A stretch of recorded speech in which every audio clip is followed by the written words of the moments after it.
going to look at proving quadrilaterals in the coordinate plane. We're going to look at some examples.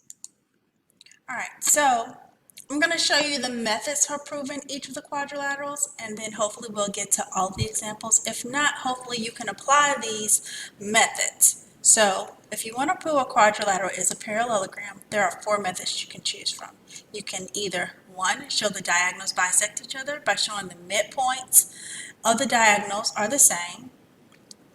2, show both pair of opposite sides are parallel by showing they have equal slopes. 3, show both pair of opposite sides are equal by using distance. 4, show one pair of sides is both parallel and equal. Okay? The next one, proving quadrilateral is a rectangle. We have to prove that it's a parallelogram first. So go back to choose one of these methods. Then we can choose from 2 methods. We can either show that the diagonals are congruent, or we can show that it has a right angle by using slope. Proving a quadrilateral is a rhombus, first we have to prove it's a parallelogram. So we have to choose one of the 4 methods from before. Then we can choose one of the 3. We can prove that the diagonals are perpendicular. We can prove that a pair of adjacent sides are equal, or we can prove all 4 sides are equal. And proving that a quadrilateral is a square, there are too many ways to do this. I recommend proving the diagonals bisect each other, parallelogram, are equal, and perpendicular. Okay, so you have to do that for the square. For a trapezoid, we're going to show one pair of sides are parallel, that means the same slope, and one pair of sides are not parallel, they have different slopes. Then if we want to prove that it's an isosceles trapezoid, we can choose one of the 2 methods. First, well, we first have to prove that it's a trapezoid by doing the above. Then we can either, method 1, show the diagonals are congruent using distance, or method 2, prove that the pair of non-parallel sides are equal. All right, so first thing is to prove that this quadrilateral is a parallelogram. So first thing I have to do, of course, is actually plot it to see if it actually looks like a parallelogram. So, and also though, I cannot just rely on looks alone. So that's really important. Please don't just rely on looks and say, you know what, this looks like a square. I'm going to say that it's in a square. So this is side L. M is at 4, 3. 4, 3. It's already on a line. That helps me out. N is at 2, negative 2. This is 2, negative 2. And O is at negative 4, negative 2. So this is negative 4, negative 2. So my lines will not be straight, so it's going to be harder to prove. Harder to look at it. And so I'm going to go back just to remind us. And proving that it's a parallelogram, I am going to, for this one, choose method 1. I'm going to show that the diagonals bisect each other by showing the midpoints of the diagonals are the same. Okay? So that's what I am going to do.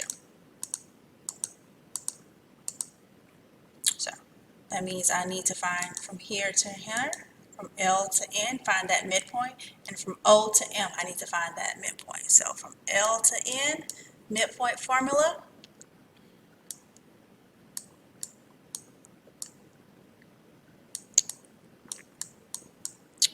is the x is negative 2 plus 2 divided by 2. And then for y is 3 plus negative 2 divided by 2. Of course, I have to evaluate. I get 0. Negative 2 plus 2 is 0. Divided by 2 is 0. And 3 minus 2 over 2 is 1/2. All right, let's see if we get that same thing for L and, oops, that was L and N. I need to do now for O, M and O. So the midpoint of M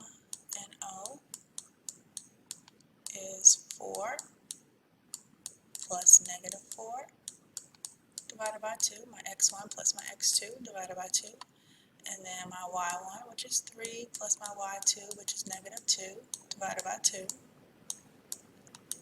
So when I evaluate, I get 0. 4 plus negative 4 is 0, divided by 2 is 0. 3 minus 2 is 1 over 2. So they're the same. So it is, in fact, a parallelogram.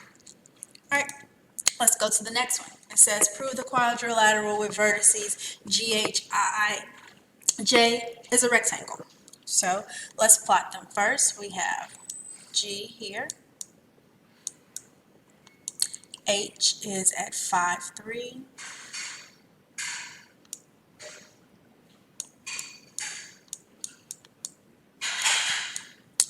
I is at 4, 5.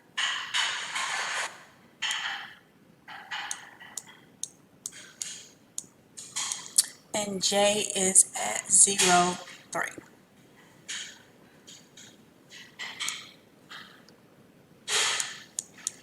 All right, I'm glad they didn't make it obvious. So we're looking to see if this is a rectangle. So the first thing we have to do is to prove that it's a parallelogram. So let's go back. So if it's a rectangle, the diagonals are congruent, or we can show that it has a right angle. I am going to do the diagonals are congruent. So I'll take the diagonals and find the distance formula. Oops, went too far. And then for this one, let's see, which one should I do? We'll show that both pair of opposite sides are parallel and have equal slopes. So we'll do method 2. So we've already done method 1, now we're on method 2.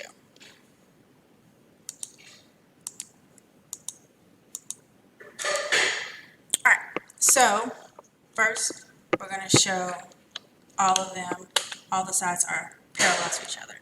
So the first would be J and G. So J and G, I want to look at their slopes. So I use M for the last one for midpoint, but M usually is my slope. I hope that's not confusing. Slope is, doesn't matter which one I choose to be, my 1 and my 2. So let's say this is my first point and this is my second point. So y2, 1 minus y1 minus 3 over x2, which is 1 minus x1, which is 0. So I get 1 minus 3, which is negative 2 over 1, which is just plain old negative 2. All right, we want to see if that is parallel to IH. So we'll say I is 1, H is 2.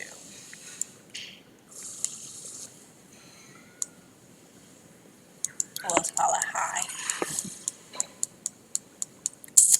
All right, so my y1 is, my y2 is 3 minus my y1, which is 5, over my x2, which is 5, minus my x1, which is 4. 3 minus 5 is negative 2 over 1, which again is negative 2. All right, so far we got parallel sides, so we'll say this is my little symbol for parallel. Now we need to check the other side. So we'll do JI and GH. So JI. Oops, no, that wasn't JI. JI. So we'll do slope of JI. This method is a little longer. Hopefully you can go a little faster than I will. So J will make it our second point. So we'll do 3 minus 5,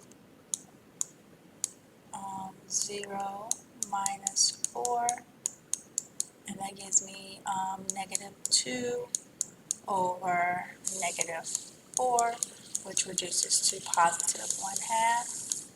All right, so now we need to do GH.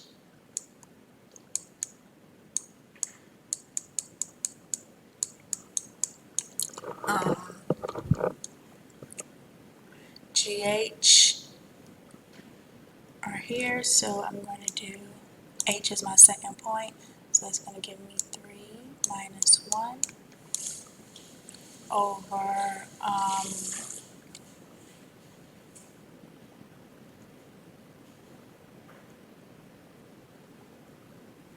3 minus 1 over 5 minus 1. That's going to give me 2 over 4, which is 1/2. Okay, so we have parallel here and parallel here. So we've only proved that it's a parallelogram. I cannot remember which one I picked for rectangle, which one I'm going to prove. Let me go back. Okay, the diagonals are congruent. So we're going to use the distance formula this time. Alright, so we'll do from J to H, and I am going to have to start over because I've run out of space. Alright, so from J to H, I want to find that distance. So that is the square root of J, my x2 would be 0, minus my x1 would be 5 squared, plus my y would be 3, minus my other y, which is 3 squared.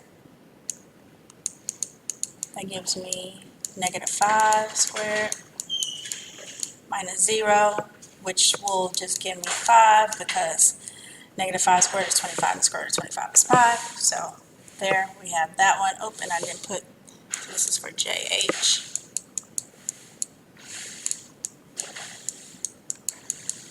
Now let's do GI. So G to I. Let's see if we get 5. So from G to I, we have 4 minus 1, x2 minus x1, plus y, we have 5 minus 1, y2 minus y1, which is going to give me 3 squared, plus 4 squared, and that gives me the square root of 9 plus 16, which is the square root of 25, which is 5. So there we have it. It is a rectangle. All right, now we have to prove that this quadrilateral is a rhombus. So let's see, my time is slowly ticking away. We'll try to get as far as we possibly can. Hopefully you understand the point though. We're going to go ahead and try. So 2, 3 is at A. 2, 6 is B. 7, 6 is C. And 3, 3 is D. I don't know what this looks like. I don't know if this is just me or if this is really not a rhombus. And so for the sake of time, let's look at the diagonals and see if they are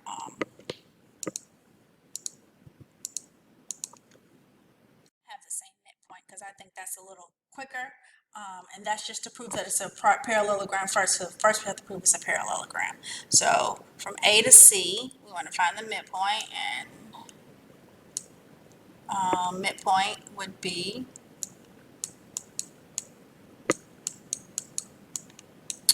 negative 2 plus 7 divided by 2, and 3 plus 6 divided by 2.